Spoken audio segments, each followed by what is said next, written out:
આ પ્રોડક્ટ આમ જોઈ તો લીંબુ શરબત જેવું કામ કરે. ગાયને, ભેંસને, બકરાને, ઘોડાને અને કૂતરાને, મુરગીને, આ બધાને ટોટલી પશુ પક્ષી જીવને બધાને જ આપણે પાઈ શકીએ. અને ભેંસને પ્રાકૃતિક ફાર્મ નારણભાઈ વસરા કાલે આપણે જે રીતે બતાવ્યું એ જ રીતે કે સરસ મજાની બીજી પ્રોડક્ટની આપણે વાત કરવાની છે. તો એ બીજી પ્રોડક્ટ કઈ છે કે આપણે વાત કરી હતી કે કોઈ પણ ગાય, ભેંસ અથવા કોઈ પણ પશુને ગરમી લાગી ગઈ એના માટે ખૂબ સરસ મજાની સારી પ્રોડક્ટ. પછી એ પ્રોડક્ટનું પેકિંગ નાનું છે પણ જે રીતે જેવું વજન હોય એ પ્રમાણે આપણે ડૉક્ટરની ભલામણ પ્રમાણે પાવાનું હોય છે.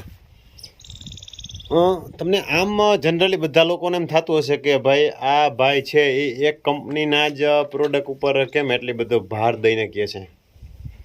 તો એનું કહેવાનું કારણ આપણે એ છે કે આ કંપનીની પ્રોડક્ટ દ્વારા આપણે ઘણા બધા રિઝલ્ટો મળેલા છે ઘણી બધી બાબતોમાં, અને વિશ્વાસ કર્યા જેવી આપણે છે. એના માટે થઈને મને વિશ્વાસ છે એટલે હું ભલામણ કરું છું. બીજું આમાં કોઈ પણ પ્રકારનું કોઈ ઓલું છે નહીં, એડવર્ટાઇઝમેન્ટ કે કોઈ એવું છે નહીં, બરાબર?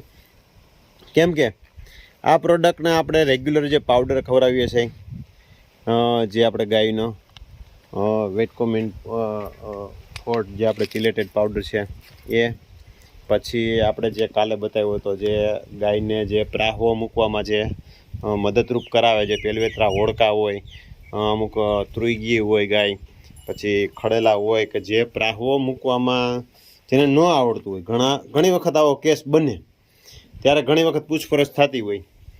તો કાલે આપણે એ પ્રોડક્ટ વિશે સજેસ્ટ કર્યું હતું. અને આપણે જે પ્રોડક્ટ જે વેટકો કેર કરીને છે અને વિટામિન સી, બરાબર, એટલે કે આ પ્રોડક્ટ આમ જોઈ તો લીંબુ શરબત જેવું કામ કરે. ગાયને, ભેંસને, બકરાને, ઘોડાને અને કૂતરાને, મુરગીને, આ બધાને ટોટલી પશુ પક્ષી જીવને બધાને જ આપણે પાઈ શકીએ. અને ભેંસને અને ગાયને તો આ એક પેકિંગ 100 ગ્રામનું પેકિંગ આવે, એ પેકિંગ આખું પાઈ દેવાનું હોય.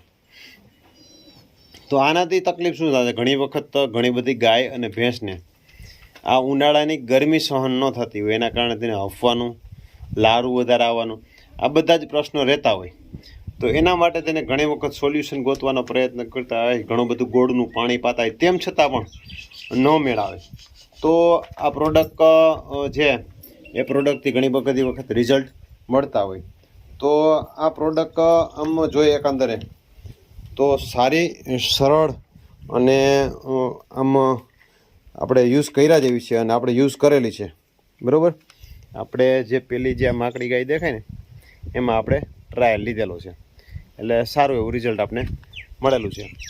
તો કહેવાનો હેતુ અને ધ્યેય માત્ર આપણો એટલો જ છે કે ભાઈ સારી વસ્તુ હોય એને આપણે કોઈ પણ વ્યક્તિને આપણે સજેસ્ટ કરી શકીએ. કેમ કે આપણે કોઈકને સજેસ્ટ કર્યા પછી જો એને નુકસાની આવે તો એના જવાબદાર આપણે ગણાય. એટલે ક્યારે પણ હું જો એવી પ્રોડક્ટ કોઈને ક્યારેય સજેસ્ટ નથી કરતો કે એનાથી પોતાને ખેડૂતને નુકસાન જાય, પશુપાલક જેને હોય, જે કોમર્શિયલ પશુપાલક કરતા હોય એને નુકસાન જાય, પછી આપણી ગાય છે, ભેંસ છે, કોઈ પણ આપણું અન્ય પશુ છે એને નુકસાની કરે. તો આવા ધ્યેયથી આપણે ક્યારેય કોઈ પણ પ્રોડક્ટ વિશે આપણે સજેસ્ટ નથી કરતા. તો આપણે ખાસ કરીને પ્રોડક્ટ ક્યારે સજેસ્ટ કરીએ કે એ પ્રોડક્ટનું આપણે રિઝલ્ટ મળ્યું હોય અને આપણે એને રિઝલ્ટ લીધા પછી આપણે એમાં પરિણામ મળ્યું હોય તો જ. તો ચાલો આપણે નવા વિડીયો સાથે મળશું.